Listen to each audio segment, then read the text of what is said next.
Hello everyone, Mr. Kaczynski here. We're going to start section L of IXL's Algebra 1 skills. Skill 1 is solving absolute value equations. This whole section is about absolute values.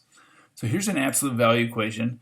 Negative 5 times the absolute value of j equals negative 5. So first thing we want to do is isolate the absolute value quantity, that absolute value of j. So we can do that by dividing by negative 5.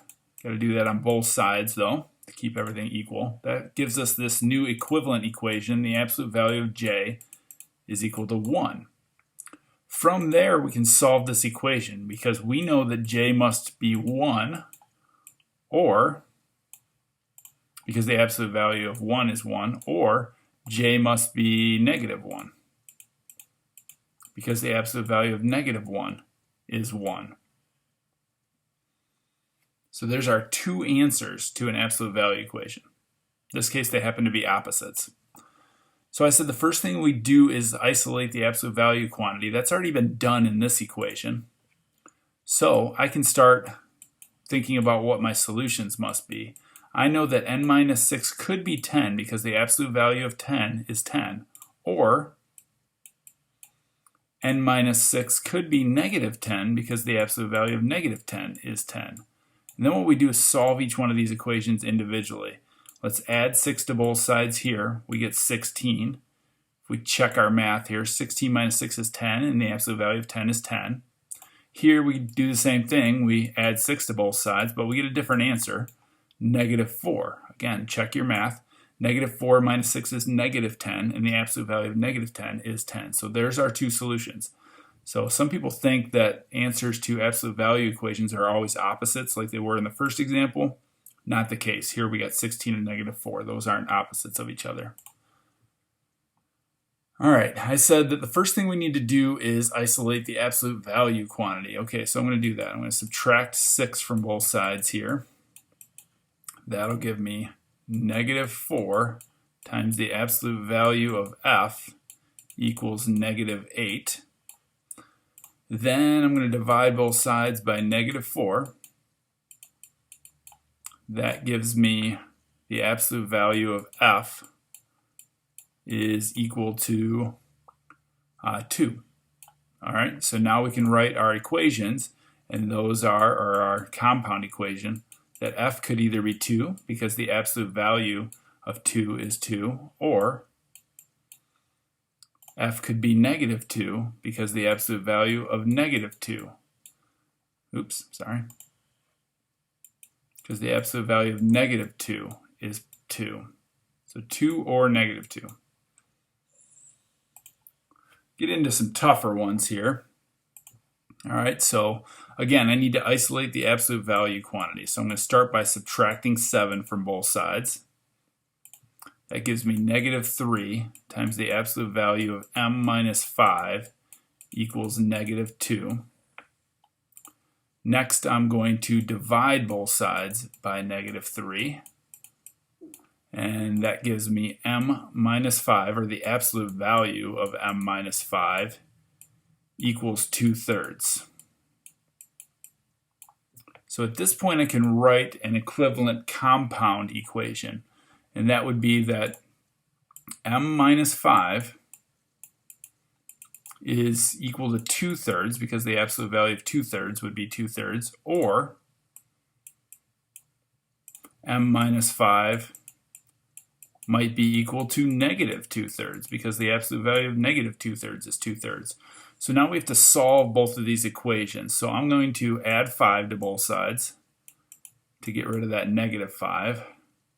Sometimes we might want to think about adding 5, in this case as adding 15/3. That's still 5, but it gives me a common denominator there. This is how IXL is going to want your answer, 17/3. It wants it as a simplified improper fraction. So 17/3.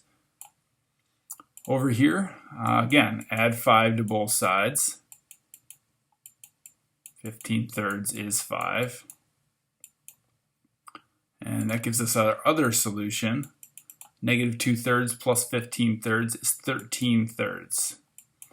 So m could be 17/3 or 13/3. Some people think with solving absolute value equations that one answer has got to be positive and the other's got to be negative, but here they're both positive, so that doesn't have to be the case either. All right, one more that's kind of tough like that, and then I do have something key that I want to show you at the end. So let's subtract 3 from both sides. 16 equals 4 times the absolute value of negative 7t plus 3. Divide both sides by 4. 4 equals the absolute value of negative 7t plus 3. Then we write our compound equation here, that negative 7t plus 3, the value inside the absolute value quantity signs, could be 4, or that quantity, negative 7t plus 3, could equal negative 4. So once you get the absolute value quantity isolated, then you write two equations. And then we're going to solve these two equations. And we do it the exact same way, really. Subtract 3 from both sides. Divide both sides by negative 7. You get negative 1/7. Subtract 3 from both sides. You get negative 7.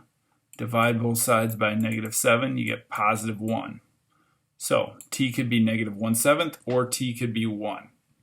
That's about as hard as they get. But there is this other little notion here. All right. If I want to find out how many solutions this has, we've seen several times now we've gotten 2 solutions, but that's not always the case. If we divide both sides of this equation by negative 3, we'd get negative 1 equals the absolute value of 7q. Well, how can you take the absolute value of something and get a negative? Absolute values are positive numbers because they're always distances. So because of this negative right here, the absolute value of something can't be negative, so this has no solution. Has no solution. One more time on something like that. On this one, if I subtract 9 from both sides, I'll get 0 equals w plus 1. All right, well, there's only one absolute value that'll give us 0. There's only one quantity you can take the absolute value of it and get 0. And that is 0. So the absolute value of 0 is 0. There's only one solution to this, and that is negative 1. Negative 1 is the only solution. So if your absolute value quantity equals a negative, there's no way that can happen, no solution. If your absolute value quantity equals 0, there's one solution. If your absolute value quantity equals a positive number, that would be 2 solutions. So that'll get you started on solving absolute value equations. Good luck, and let me know how it goes in the comments.